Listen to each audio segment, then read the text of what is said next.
Oke, bismillah. Assalamualaikum warahmatullahi wabarakatuh. Kenapa sih harus milih sendiri? Karena kalau kita tidak milih sendiri, membiarkan diri hanyut, ditelan oleh sistem moral di sekeliling kita, kita akan jatuh pada level budak. Itu nanti ada di bukunya Beyond Good and Evil. Ada moralitas budak, ada moralitas tuan. Apapun yang terjadi kalau kita beragama, katanya Nietzsche, kita ada di level moralitas budak. Kalau kita mandiri, kita akan ada di level moralitas tuan. Apa sih moralitas budak itu?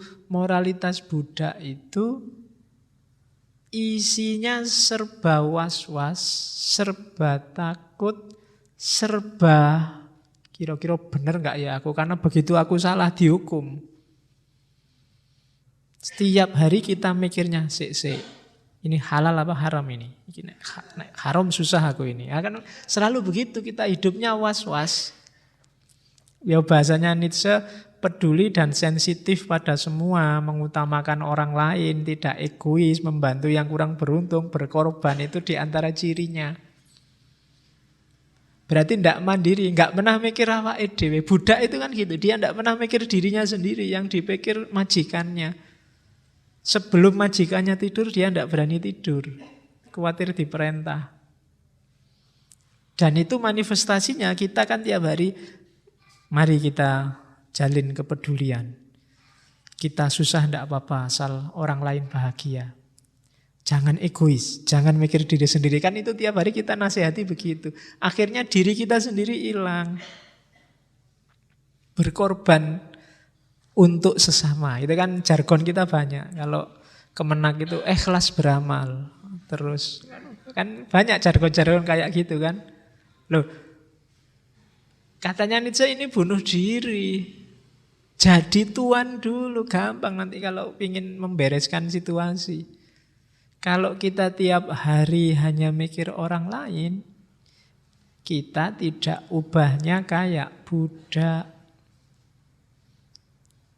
Jadi ya tinggal kita tengok dalam diri kita sendiri, katanya Nietzsche. Apa yang ada di pikiran kita. Kenapa orang beragama tidak disukai oleh Nietzsche? Karena beragama itu mentalitasnya persis kayak gini. Ya kayak saya bilang tadi, kamu tiap hari kan mikir, ini sesuai nggak ya sama kehendaknya Allah, kan gitu. Allah meridhoi apa enggak ya?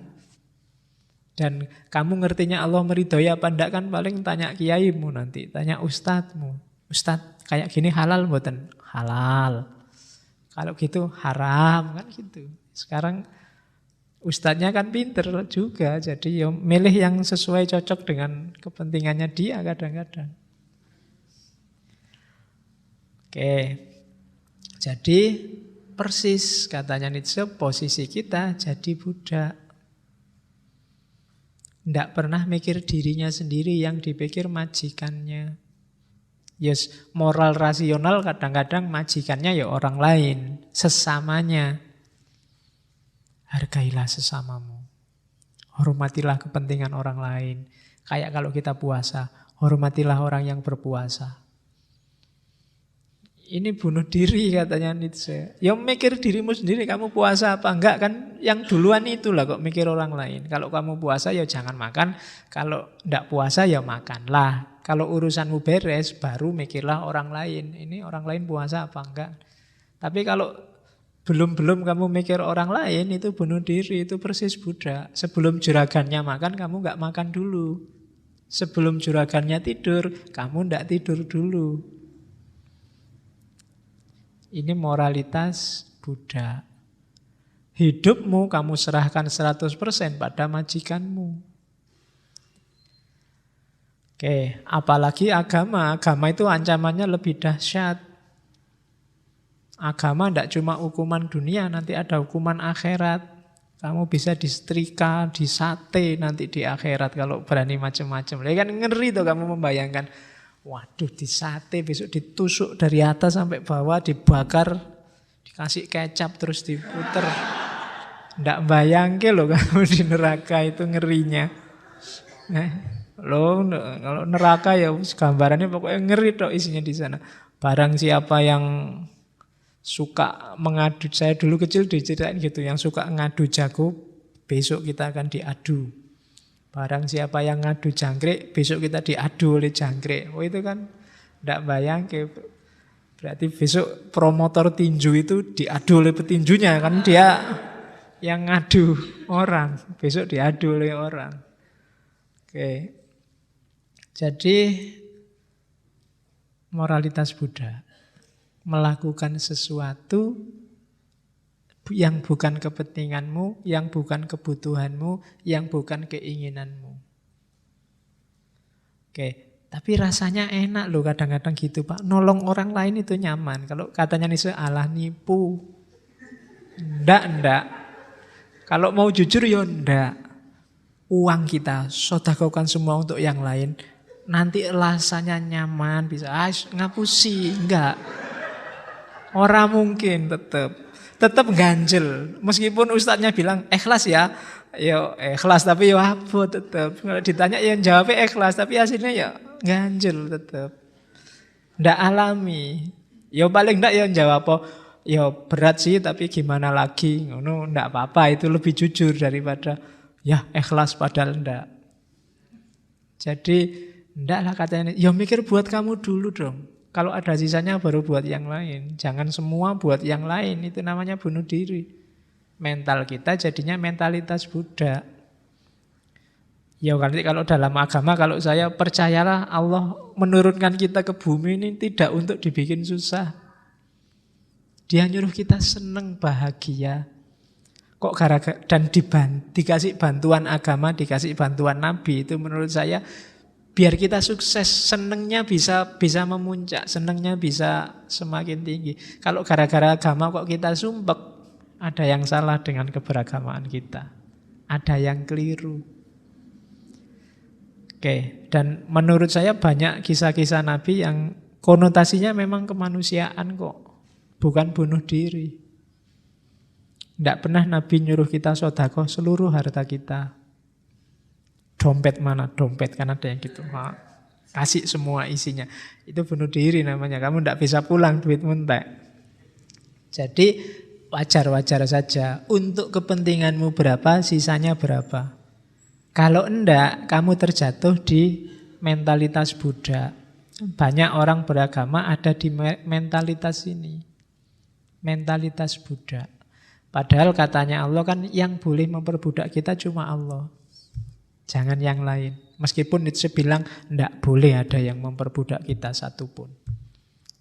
Termasuk Tuhan. Kalau Tuhan memperbudak kita, bunuh aja. Loh nanti sampai ke situ Nietzsche, Tuhannya dibunuh ngapain? Loh yo, kemerdekaannya budak kan matinya majikan. Nah, iya kan, biar gak diperbudak lagi, bunuh majikannya. Bebas kita sekarang kan begitu. Oke, nah terus kita harus punya moralitas tuan. Jadi mentalnya mental tuan. Apa? Kamu harus jadi orang besar. Kita harus jangan mau di bawah. Semuanya harus berjuang untuk menuju ke atas. Let the strong itu kan rise to the top of the heap. Biarkan yang kuat berdiri di atas pundaknya yang lain, di atas kerumunan, di atas kepala. Lebih tinggi. Karena dia kuat. Jadi tuan. Jadilah, ya seandainya ditafsirkan kasar, itu Nietzsche maunya, mending jadi orang kuat yang menginjak daripada orang lemah yang diinjak. Itu kalau akal kita waras. Kalau ada orang, saya lebih milih diinjak aja Pak, itu berarti tidak waras. Orang waras itu ya tetap milih di atas, bukan di bawah. Tetap milih jadi tuan, milih jadi majikan, daripada jadi budak. Loh, besok di akhirat kan kita bisa masuk surga Pak. Ya, di surga juga jadi budak. Jeragannya akan tetap Tuhannya. Kita tidak merdeka-merdeka sampai besok, tidak enak. Katanya Nietzsche, harus merdeka dulu. Dan katanya Nietzsche, agama itu sering menghalangi orang untuk jadi besar. Gara-gara agama kita terbonsai. Tidak enak ya ngomong kayak gini di masjid. Kamu tiap hari diceramai agama itu puncaknya peradaban kita, sekarang agamanya dilecehkan. Katanya Nietzsche, agama hanya menghasilkan orang biasa. Agama itu hanya menghasilkan jamaah. Yes, kayak Ustadz Maulana itu loh. Pokoknya kalau dia bilang jamaah, terus jamaah nyaut. Weh gitu. Us, itulah kita. Jadi mentalitasnya budak. Kita terbelenggu. Tidak bisa ngapa-ngapain. Sehingga potensi besar kita hilang. Tidak terwujudkan. Kita jadi orang biasa-biasa. Dan itu dikritik habis-habisan oleh Nietzsche. Lah kok mau-maunya? Kita punya potensi, punya bekal, punya akal, punya kekuatan. Tapi mikir dibatasi, gerak dibatasi. Mau bikin tata nilai sendiri nggak boleh. Mau merumuskan hidup sendiri nggak boleh. Semua dibatasi, katanya Nietzsche. Apa enaknya hidup yang kayak gitu? Ya ini mungkin pengalamannya Nietzsche sendiri, karena dia kan sejak kecil ibunya modelnya agak salafnya Kristen. Saya tidak tahu Kristen ono salafnya apa enggak ya. Yes, pokoknya ngono lah. Kristen rada keras lah pokoknya. Kristen garis keras. Oke. Jadinya dia agak trauma. Menurut dia agama itu isinya hanya membelenggu. Waktunya enak orang-orang tidur malah disuruh bangun, sholat. Waktu enak-enaknya nongkrong disuruh sholat. Waktunya makan-makan suruh puasa. Duit baru ngumpul disuruh haji. Itu pun ngantri 30 tahun. Dan disuruh sabar. Dihapusi enggak apa-apa. Haji itu kan gitu, sering pemerintah rodok trik dikit, dia nyari untung banyak. Kalau kita protes, loh kok kayak gitu, enggak apa-apa. Calon haji itu harus sabar. Masa haji kok marah-marah? Jadi kita nesu aja enggak boleh di agama kan. Komplain aja enggak boleh. Kalau komplain ke orang, dianggap komplainnya ke Tuhan. Masa komplain sama Tuhan? Itu kan persis kasus hari ini kan, ada Ahok lah, ada siapalah yang itu. Jadi itu sebenarnya orang cuma disandarkan bahwa ini maunya Tuhan. Seolah-olah hari ini kan ketika Ahok ngomong itu Allah marah, Nabi Muhammad pasti marah. Padahal yang marah dia. Tapi kan dia tidak mau ngaku. Ngakunya, loh ini Allah loh ini, Islam loh ini. Yang marah jelas dia kok. Iya.